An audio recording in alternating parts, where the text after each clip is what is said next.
قرآن پاک کی سورۃ البروج میں اللہ پاک نے ایک خاص واقعے کا ذکر کیا ہے اور فرمایا ہے کہ کھائی والوں پر لعنت ہو، اس بھڑکتی آگ والے جب وہ اس کے کناروں پر بیٹھے تھے۔ خود گواہ ہیں جو کچھ وہ مسلمانوں کے ساتھ کر رہے تھے۔ انہیں مسلمانوں کا کیا برا لگا؟ صرف یہ کہ وہ ایک اللہ پر ایمان لائے، اس اللہ پر جو تمام عزت والا اور ساری خوبیوں کا مالک ہے، اور اسی کے لیے آسمان و زمین کی بادشاہی ہے، اور اللہ ہر چیز پر گواہ ہے۔ بے شک جنہوں نے مسلمان مرد اور عورتوں کو تکلیف دی اور توبہ نہ کی تو ان کے لیے جہنم کی آگ کا عذاب ہے۔ ظہور اسلام کے وقت نجران عیسائیوں کا مرکز تھا۔ یہ حضرت محمد صلی اللہ علیہ وسلم کی پیدائش سے پہلے اور حضرت عیسیٰ علیہ السلام کے 500 سال بعد کا واقعہ ہے۔ نجران کے بادشاہ نے اہل ایمان کو ان کے اللہ پر ایمان لانے کی پاداش میں آگ سے بھرے گڈھوں اور کھائیوں میں پھینک کر جلا دیا تھا، اس لیے ان کو اصحاب الخدود کہا جاتا ہے۔ حدود عربی میں گڈھے یا کھائی کو کہا جاتا ہے۔ حضرت موسیٰ علیہ السلام کے بعد یمن کے علاقے میں یہودیوں کی حکومت آ گئی۔ یہاں کے بادشاہ کا نام ذو النواس تھا۔ جب وہ یہودی ہو گیا تو اس نے اپنا نام یوسف رکھا۔ ایک دن شاہی جادوگر اس کے دربار میں آیا۔ اس نے کہا کہ میں اب بوڑھا ہو گیا ہوں، میری خواہش ہے کہ مجھے ایک ذہین لڑکا مل جائے جسے میں اپنا علم سکھا دوں اور میرے مرنے کے بعد وہ میرا جانشین بن جائے۔ بادشاہ نے درباریوں کو حکم دیا کہ کسی ذہین لڑکے کا انتخاب کر کے جادوگر کو دے دیا جائے تاکہ وہ اس جادوگر سے کالا علم سیکھ کر ہمارے کام آ سکے۔ حکم کے مطابق ایک نہایت ذہین لڑکے کو جادوگر کا شاگرد بنا دیا گیا۔ لڑکا جب جادوگر کے پاس جادو سیکھنے جاتا تو راستے میں ایک عیسائی راہب تھا، تو وہ لڑکا گزرتے گزرتے کچھ وقت اس راہب کے پاس ٹھہر جاتا اور اس کی باتیں اس لڑکے کو اچھی لگنے لگی، کیونکہ وہ راہب اللہ کی وحدانیت کی تبلیغ کرتا تھا۔ یہاں تک کہ اللہ نے اسلام کے لیے اس لڑکے کا سینہ کھول دیا۔ وہ لڑکا بیک وقت جادو بھی سیکھتا اور دین کی تعلیم بھی حاصل کرتا۔ ایک دن وہ کہیں سے گزر رہا تھا تو بہت سے لوگوں کا راستہ ایک بہت بڑے جانور نے روکا ہوا تھا۔ لوگ اس جانور سے بہت خوف زدہ تھے، تو اس لڑکے نے ایک چھوٹا سا پتھر اٹھا کر کہا کہ اے اللہ، اگر تیرے نزدیک اس جادوگر کا مذہب مردود اور اس راہب کا مذہب مقبول ہے تو پھر اس پتھر سے اس جانور کو ہلاک کر دے۔ یہ کہہ کر اس نے وہ پتھر جانور کو دے مارا تو وہ جانور فوراً ہلاک ہو گیا، جو کہ ایک ناممکن سی بات تھی اور کرامت بھی تھی۔ لہٰذا لوگوں میں شور مچ گیا کہ اس لڑکے کے پاس کوئی بہت بڑا علم ہے جس کے ذریعے یہ کچھ بھی کر سکتا ہے۔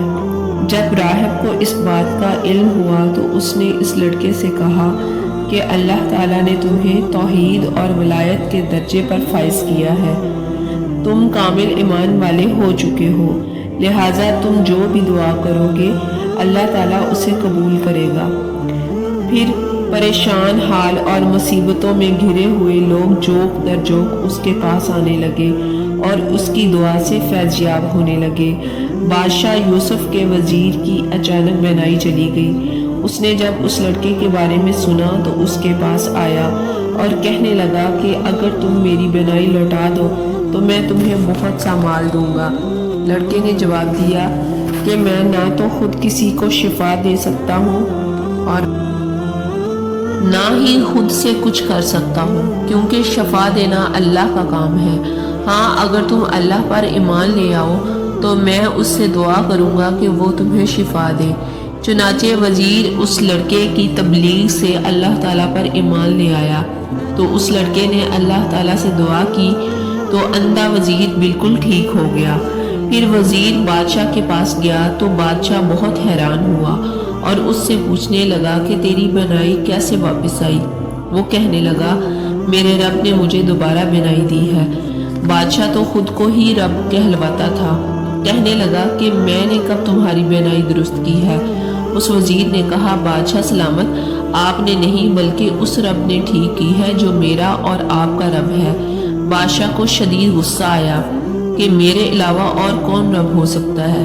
اس نے وزیر کو اس گستاخی پر سخت سزا دی کہ وہ توحید سے انکار کر دے، مگر اس نے استقامت اختیار کی۔ پھر جب اس پر شدید تشدد کیا گیا تو اس نے لڑکے کے بارے میں بتایا۔ بادشاہ نے اس لڑکے کو اپنے دربار میں بلایا۔ بادشاہ بڑے تکبر کے ساتھ لڑکے سے مخاطب ہوا کہ تمہارا جادو اس حد تک پہنچ گیا ہے کہ تم اندھے اور کوڑی کے مریضوں کو بھی ٹھیک کرنے لگ گئے ہو۔ لڑکے نے کہا، میں کسی کو شفا نہیں دیتا، بلکہ شفا تو اللہ تعالیٰ دیتا ہے جو اس پوری کائنات کا مالک ہے۔ بادشاہ نے اس لڑکے کو پکڑ کر سخت ترین سزا دی اور تحقیق کی کہ اس کو توحید کا درس کس نے دیا۔ جب لڑکے نے راہب کے بارے میں مجبوراً بتا دیا تو بادشاہ کے کارندے راہب کو پکڑ کر لے آئے۔ بادشاہ نے اسے توحید کے انکار کا حکم دیا۔ راہب نے بادشاہ کو جواب دیا کہ وہ کسی بھی صورت توحید سے ہٹنے والا نہیں۔ بادشاہ نے حکم دیا کہ اس راہب کو آرے سے چیر دیا جائے، لہٰذا اس راہب کے 2 ٹکڑے کر دیے گئے۔ اب بادشاہ نے لڑکے کو دین سے پھرنے کا حکم دیا۔ لڑکے نے بھی صاف انکار کر دیا۔ بادشاہ کو سخت غصہ آیا۔ اس نے اپنے کارندوں کو حکم دیا کہ اس لڑکے کو پہاڑ کی چوٹی پر لے جاؤ، اگر اس نے توحید کے دین کو چھوڑا تو چوٹی سے اسے نیچے گرا دینا۔ لڑکے نے دعا کی کہ اے اللہ، تو جس طریقے سے چاہے مجھے ان سے بچا لے۔ اتنے میں پہاڑ لرزنا شروع ہو گیا اور سارے کے سارے سپاہی پہاڑ سے نیچے گر کر مر گئے اور لڑکا صحیح سلامت بادشاہ کے دربار میں پہنچ گیا۔ بادشاہ اسے دیکھ کر بہت حیران ہوا کہ کیسے بچ گیا ہے۔ پھر بادشاہ نے حکم دیا کہ اسے سمندر میں پھینک دیا جائے۔ لڑکا جب سمندر پر پہنچا تو اس نے پھر وہی دعا کی کہ اے اللہ، تو جیسے چاہے مجھے ان سے بچا لے، لہٰذا وہ سارے سپاہی اس سمندر میں غرق ہو گئے۔ لڑکا پھر سے بادشاہ کے دربار میں پہنچا اور کہا کہ میرے لیے میرا اللہ ہی کافی ہے۔ لڑکے نے بادشاہ سے کہا، تم مجھے اس وقت تک قتل نہیں کر سکتے جب تک وہ کام نہ کر لو جس کا میں تمہیں کہوں۔ اگر تم نے وہ کام کر لیا تو تم مجھے قتل کر لو گے۔ بادشاہ نے پوچھا، وہ کیا کام ہے؟ لڑکے نے کہا، سب لوگوں کو کھلے میدان میں جمع کرو، مجھے ایک درخت کے تنے کے ساتھ لٹکا کر میرے ہی ترکش سے تیر نکال کر یہ پڑھو، لڑکے کے رب اللہ کے نام سے۔ بادشاہ نے بسم اللہ برب الغلام پڑھ کر تیر کمان کے اندر رکھا اور لڑکے کی طرف تیر پھینکا۔ تیر لڑکے کی گردن پر لگا۔ لڑکے نے اپنا ہاتھ اس جگہ رکھا جہاں تیر لگا تھا اور پھر لڑکا اپنے خالق حقیقی سے جا ملا۔ لوگوں نے یہ منظر دیکھا تو بے ساختہ بول اٹھے، ہم اس لڑکے کے رب پر ایمان لائے۔ بادشاہ نے اپنے حواریوں سے کہا کہ دیکھ لو، جس کا ڈر تھا وہی ہوا، یہ سب لوگ تو اللہ پر ایمان لے آئے ہیں۔ بادشاہ نے حکم دیا کہ بڑی بڑی خندقیں کھود کر انہیں آگ سے بھر دو، اور جو کوئی بھی اپنے نئے دین سے نہ پھرے تو اسے اس آگ میں جھونک دو، مگر اپنے سامنے بھڑکتی آگ دے کر 20,000 لوگوں میں سے کوئی ایک بھی اپنے دین سے نہ پھرا، اور ایک ایک کر کے سب لوگوں کو آگ کے اندر ڈالا جاتا رہا۔ آخر میں ایک مسلمان عورت لائی گئی جس کے ہاتھ میں ایک شیر خوار بچہ تھا۔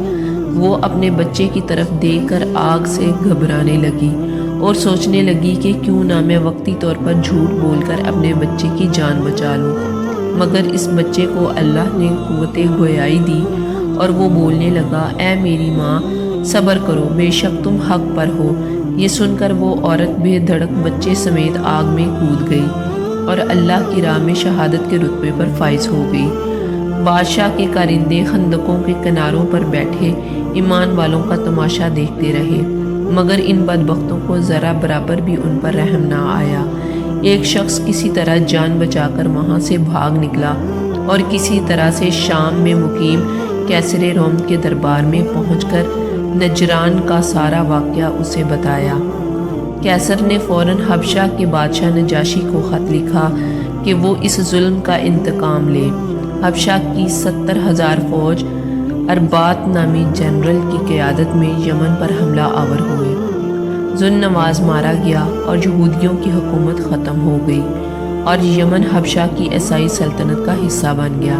اس واقعے سے ہمیں یہ سبق ملتا ہے کہ سچ کی راہ میں آنے والی مشکلات سے گھبرانا نہیں چاہیے اور باطل کا ساتھ کسی صورت میں نہیں دینا چاہیے، کیونکہ یہ اللہ کا وعدہ ہے کہ وہ حق کا ساتھ دینے والوں کو اس کا اجر ضرور دیتا ہے۔